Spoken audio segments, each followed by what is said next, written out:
Bom dia, pessoal! Tudo bem com vocês? Que possamos então iniciar nossa semana na luz do Evangelho segundo o Espiritismo. É o sexto vídeo, então, do capítulo 9, Bem-aventurados os mansos e pacíficos. O texto ainda traz uma extensão, do texto anterior, da cólera, uma outra proposta, e traz pra gente que o homem, ele nutre uma falsa ideia de que não pode reformar a própria natureza, né? Que ele mesmo não pode reformar a própria natureza. E com isso, né, por achar que não pode reformar a natureza, aí ele se julga dispensado de fazer qualquer esforço para corrigir os próprios defeitos, né? Ele acha que não pode, então não faz esforço nenhum. Na verdade, ele se julga dispensado de assumir a própria responsabilidade sobre os erros ali, né? No sentido de que esse erro é meu, é um defeito meu e eu preciso corrigi-lo. Não, por achar que não pode mudar, ele se julga dispensado, então, desse esforço. Sabe aquele ditado, pau que nasce torto, morre torto? Na verdade, eu acho que muitos aí acabam usando isso como uma desculpa, né? Eu sou assim mesmo, nasci, vou morrer assim.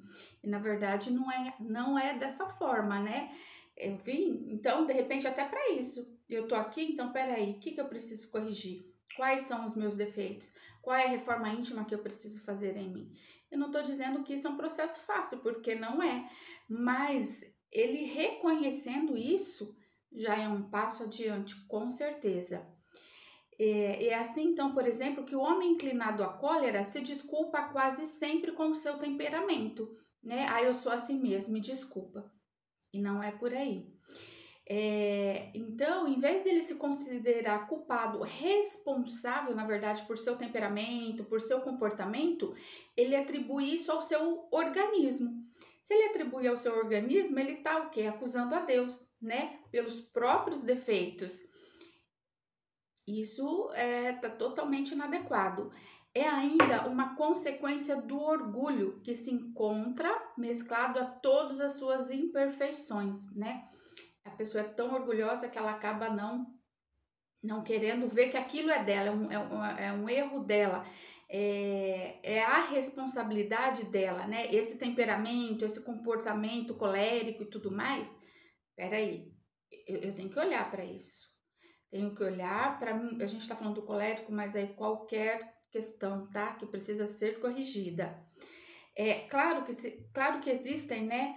Temperamentos que se prestam melhor aos atos de violência, né? Tem temperamentos que são mais violentos, óbvio.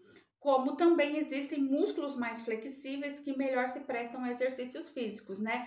Então, de repente, aquele músculo que eu tô fazendo exercício, ele vai corresponder melhor ao exercício, né? Como o temperamento com o ato também, né? Então, o temperamento que já é mais raivoso, então ele já vai ter uma tendência maior à violência. Porém, essa não é a causa fundamental da cólera, tá? A gente não pode se agarrar a isso. Um espírito pacífico, mesmo num corpo bilioso, furioso, colérico, ele será sempre pacífico. Então, o espírito pacífico, mesmo num corpo furioso, será sempre pacífico. Enquanto um espírito violento num corpo linfático apático, ele não seria dócil. O corpo, ele não dá impulsos de cólera a quem não os tem, como também não dá a outros vícios, né? Então, o corpo, ele não dá impulsos de cólera num espírito que não seja colérico, e também com relação a outros vícios, né? Todas as virtudes e todos os vícios são inerentes ao espírito. Então, aqui diz respeito ao espírito, não ao corpo. Sem isso, onde estariam o mérito e a responsabilidade? O homem que ele é deformado, ele não pode tornar-se direito, né? Porque o espírito nada tem com isso, mas pode modificar o que se relaciona com o espírito, quando dispõe de uma vontade firme. Então, se eu tenho uma deformidade no corpo, eu não vou conseguir mudar aquela deformidade no corpo físico, porque ela diz respeito ao espírito. Mas se essa deformidade tem alguma relação com o espírito, aí sim eu consigo mudar. Pode mudar o que se relaciona com o espírito, né? Até com relação que traz a reforma íntima, né? Vou estar mudando aquilo com relação ao espírito. Eu acredito que, como diz, o corpo está deformado, não vai, a não ser uma cirurgia, sei lá se é plausível. Mas a questão é o que está ligado ao espírito e não ao corpo. Mas eu consigo fazer isso, né? Mudar, transformar, quando eu disponho, quando o ser dispõe de uma vontade firme. Quando há o poder da vontade, há a transformação. É como a cólera, né? Às vezes, quer dizer, a pessoa é tão impulsiva, tão colérica, que quando vê, tá gritando, xingando e tal. Só que aí o que acontece? Lógico, como eu disse, não é uma tarefa fácil. E nem do dia para a noite. Só que se eu reconheço, não, peraí, nesse momento eu tô tendo uma atitude colérica, então tira o orgulho. Exatamente, o orgulho atrapalha muito, porque nós consideramos que nós somos seres angelicais. E nós não somos seres angelicais, né? A gente está aqui para se corrigir, para fazer a reforma íntima. Então, tira esse orgulho de lado, porque o orgulho na vida da gente, ele atrapalha a gente a crescer, a olhar para quem nós verdadeiramente somos. Não é que eu vou olhar e, nossa, como eu sou ruim, que monstro, que... Não é nada disso.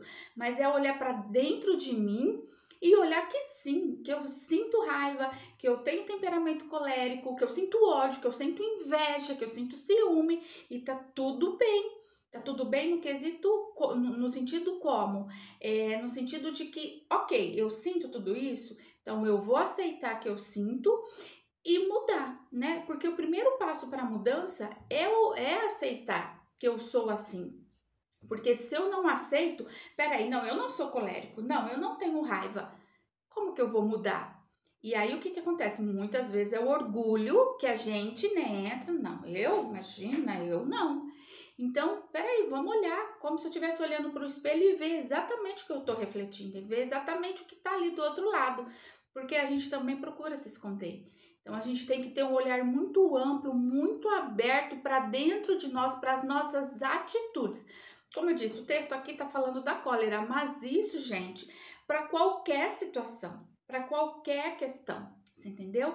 Porque nós somos, sim, seres imperfeitos. Tá tudo bem, todo mundo, nós estamos vivendo aqui nessa terra, todos que estão são seres imperfeitos.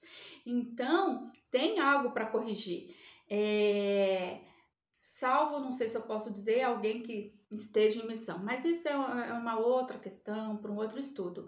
Mas, gente, então a gente vai olhar ao redor e tá todo mundo no mesmo barco. Todo mundo tem uma questão. Mas a questão também eu não vou ficar olhando, o outro tem isso, o outro tem aquilo. O outro é problema do outro. Eu sou um problema meu. Então, vou olhar para mim e encarar a mim. Então, gente, quando há o poder da vontade, há transformação. Sendo assim, então, o homem só permanece vicioso porque o quer. Mas aquele que deseja se corrigir sempre pode fazer. Entende? Então, se você quer, não, eu nasci assim, vou morrer assim. Pau que nasce torto, morre torto. Não, gente, não é assim, tá? Se eu quero, se há vontade, eu posso transformar. Também não vai esperando uma transformação agora. Calma, porque isso às vezes eu só jogo lá para dentro. Depois vem com força total. Vamos passo a passo. O importante é a gente despertar para isso, tá? Então, só permanece vicioso quem o quer, tá? Porque aquele que quer pode se corrigir sempre. De outra maneira, a lei do progresso não existiria para o homem. Então, se a lei do progresso existe, é para a gente se transformar. Mas para se transformar, há que se ter boa vontade. E comece olhando para você. Esquece os outros. Entenda. Todos temos questões, todos temos defeitos, todos temos reforma íntima a fazer. E tá tudo bem. Não se preocupe com a reforma do outro, se preocupe com a sua reforma. Com a sua. Porque a gente só pode nos transformar. Eu não posso transformar ninguém. Eu posso, de repente, com a minha atitude, influenciar alguém a buscar também. Mas transformação eu só consigo fazer a minha e é difícil, tá? Tá bom? Lindo esse texto, né? Eu achei ele muito bacana porque nos traz para um despertamento que é muito necessário. Abençoado seja o seu dia. Um beijo grande pro pessoal do Raimundo e da Agenda Espírita Brasil. Lembrando que o centro já voltou com os estudos, tá? Palestras. Então, busquem conhecimento que a transformação vai ficar mais fácil. Deus abençoe grandemente a vida de vocês. Um beijo no coração e muita luz e gratidão.